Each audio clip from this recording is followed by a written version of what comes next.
ఆ నియోజకవర్గంలో వైసీపీకి తిరిగే లేదన్నారు. ఆయన్ను మించిన నాయకుడు లేరన్నారు. 3 సార్లు పోటీ చేసి ఒక్కసారి మాత్రమే గెలిచిన లీడర్కు వ్యతిరేకంగా ఇప్పుడు అసమ్మతి వర్గం తయారైంది. మాజీ ఎమ్మెల్యేను ఇన్ఛార్జి పదవి నుంచి తొలగించాలని పట్టుబడుతోంది. ఆయనుంటే పార్టీకి మనుగడ లేదంటూ సీనియర్ నేతలే గళం విప్పారు. అధిష్టాన ముఖ్య నేతల్ని కలిసి తమ వాదాన్ని వినిపిస్తున్నారు. అసమ్మతి వర్గం మాటను అధిష్టానం ఆలకిస్తుందా? సమన్వయకర్త మార్పుపై అధినాయకత్వం ఆలోచనలేంటి? ఇంతకీ ఎవరా నేత, ఏ నియోజకవర్గంలో ఈ పరిస్థితి ఉంది? For more details, was the story.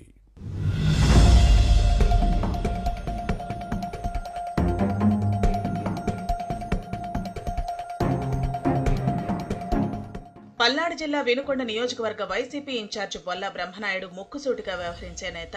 ఇప్పుడు ఈయన తిరుగుబాటు మొదలైంది. వైసీపీ అధికారంలో ఉన్నప్పుడు అప్పటి ప్రతిపక్ష టీడీపీని ఓ రేంజ్లో ఆడుకున్నారు. ఇప్పుడు వైసీపీ విపక్షంలో ఈయన కూడా ఓడిపోయారు. కానీ పరాజయం తర్వాత కూడా పద్ధతి మార్చుకోలేదు. దీంతో అసమ్మతి రాసుకుంది.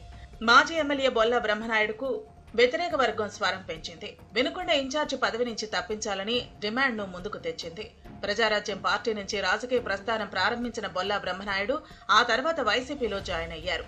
ఫ్యాన్ పార్టీ 3 సార్లు పోటీ చేసి ఓ పర్యాయం విజయం సాధించారు. వినుకొండ నియోజకవర్గంలో గట్టి పట్టు సాధించారు. ఆర్థిక వనరులు కూడా పుష్కలంగా ఉండటంతో తిరుగులేదని అందరూ అనుకున్నారు. అయితే గత ఎన్నికల్లో ఓటమి తర్వాత బ్రహ్మనాయుడుపై అసమ్మతి పెరిగింది. ఇన్ఛార్జి తమను పట్టించుకోవడం లేదంటూ పార్టీ కేడర్ ఫిర్యాదు చేసింది. అయితే ఓటమి తర్వాత కొంతకాలం సైలెంట్ గా ఉన్నారు. పార్టీ కార్యక్రమాలను పట్టించుకోలేదు. కానీ ఈ మధ్య మళ్లీ యాక్టివ్ అయ్యారు.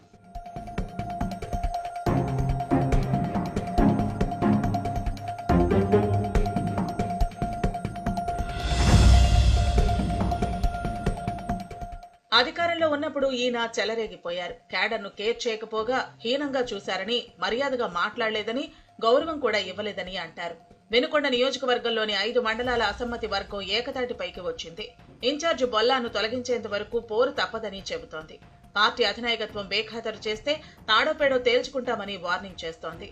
పార్టీ పటిష్టత ముఖ్యమో, అంతగా పనిచేయని సమన్వయకర్త కావాలో తేల్చుకోవాలని సవాల్ విసురుతోంది. ఫ్యాన్ పార్టీ రాష్ట్ర సమన్వయకర్త సజ్జల రామకృష్ణారెడ్డిని కలిసి తమ వాదాన్ని వినిపించారు. బొల్లాని ఇన్ఛార్జి పదవి నుంచి తొలగించకపోతే వినుకొండ నియోజకవర్గంలో పార్టీ బతికే పరిస్థితి లేదని, మనుగడ కూడా కష్టమేనని ఫిర్యాదు చేశారు. ఉనికి కోల్పోయే ప్రమాదం లేకపోలేదని ఆందోళన వ్యక్తమైంది.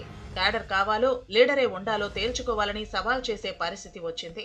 తమ డిమాండ్లో న్యాయం ఉందో లేదో నియోజకవర్గానికి వచ్చి పరిశీలించాలని అసమ్మతి వర్గం కోరుతోంది. లేకపోతే ఎవరినైనా పంపి క్షేత్రస్థాయిలో క్యాడర్ను కలిసి అభిప్రాయం తెలుసుకోవాలని చెప్పడాన్ని చూస్తే వినుకొండలో